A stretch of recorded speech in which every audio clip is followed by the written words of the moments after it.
L'objectif de ce module intitulé « Du patrimoine au bilan » est de traiter de deux notions de base de la comptabilité générale, à savoir la notion de patrimoine et celle de bilan. Pour ce faire, ce module sera organisé en deux chapitres. Dans un premier chapitre, je vais expliquer le passage du patrimoine au bilan. Ce passage sera illustré à travers un exemple. Dans le deuxième chapitre, je vais traiter des composantes de l'actif du bilan.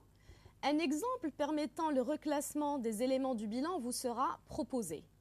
Le troisième chapitre sera quant à lui consacré aux composantes du passif du bilan. Là aussi, un exemple illustrant le reclassement des éléments du passif sera traité.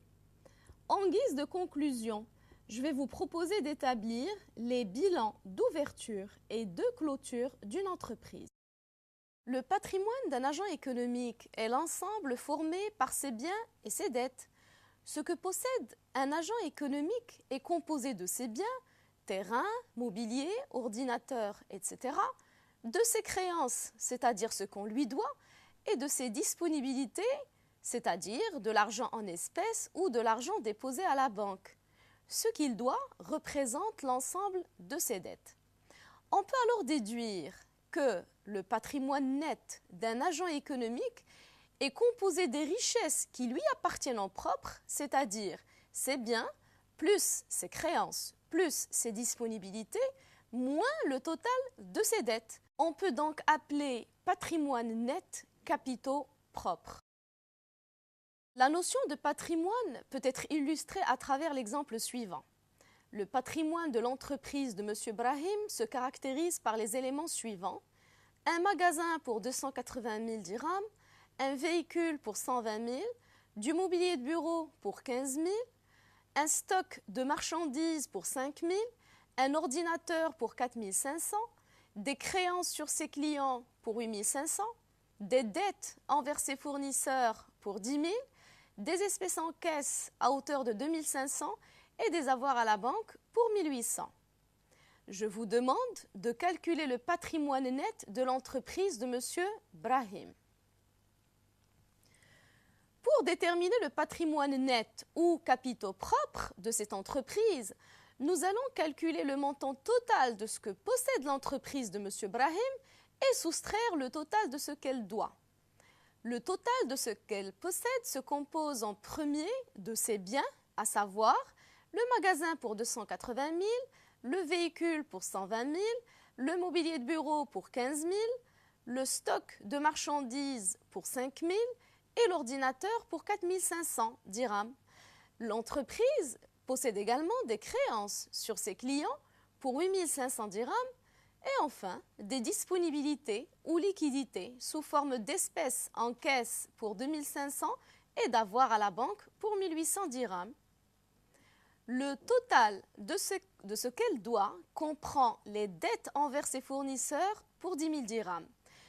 Ensuite, il y a les emprunts de l'entreprise auprès de la banque pour 100 000 dirhams, ce qui donne un montant de patrimoine net ou de capitaux propres pour 327 300 dirhams. Comme nous venons de le voir à travers l'exemple de l'entreprise de M. Brahim, pour fonctionner, toute entreprise doit disposer d'un ensemble de ressources. Parmi ces ressources, on peut citer les capitaux propres, les emprunts et les dettes envers les fournisseurs. Ces ressources seront employées pour acquérir les biens tels que les constructions, du matériel, les stocks dont elle a besoin. L'ensemble des ressources et des emplois de l'entreprise à un moment donné sont regroupés dans un tableau qui s'appelle bilan. La colonne de droite s'appelle passif, celle de gauche s'appelle actif. Le bilan représente un des 5 états de synthèse qu'une entreprise est tenue d'établir à partir d'un chiffre d'affaires de 10 millions de dirhams.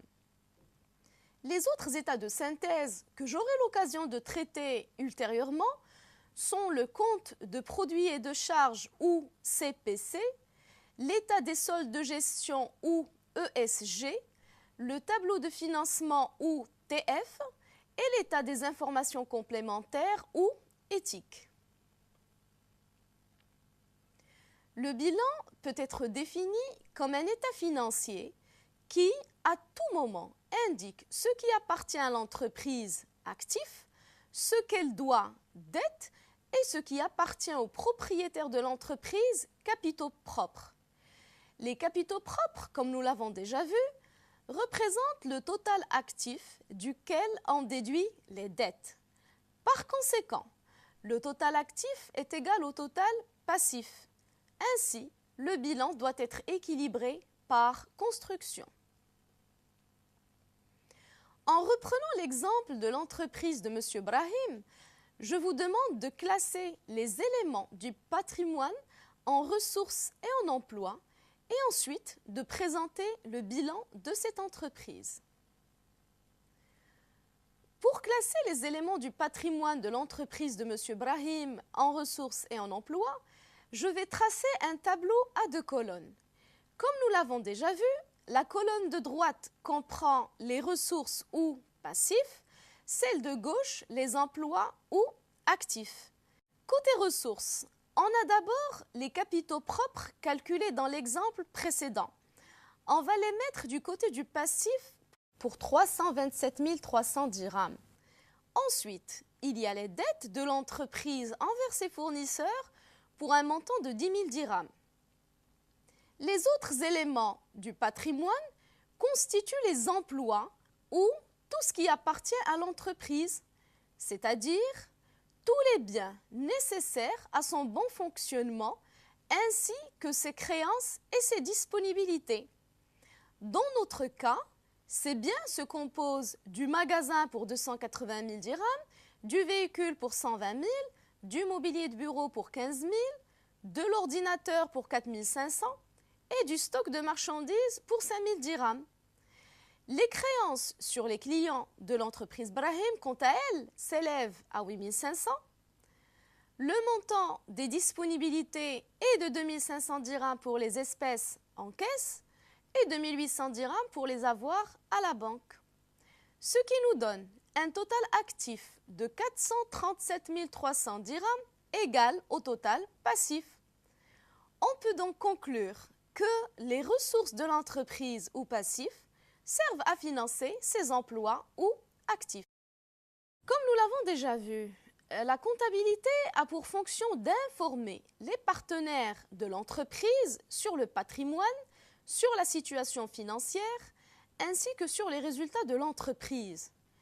Cette fonction d'information est essentiellement assurée par les états de synthèse qui, à titre de rappel, sont au nombre de 5, le bilan, le compte de produits et de charges, l'état des soldes de gestion, le tableau de financement et l'état des informations complémentaires. Désormais, vous le savez, le bilan se présente sous la forme d'un tableau à 2 colonnes. La partie droite s'intitule « Passif », la partie gauche est dénommée « Actif ». L'actif comprend l'actif immobilisé, l'actif circulant hors trésorerie et la trésorerie actif. Le passif, quant à lui, comprend le financement permanent, le passif circulant hors trésorerie et la trésorerie passif.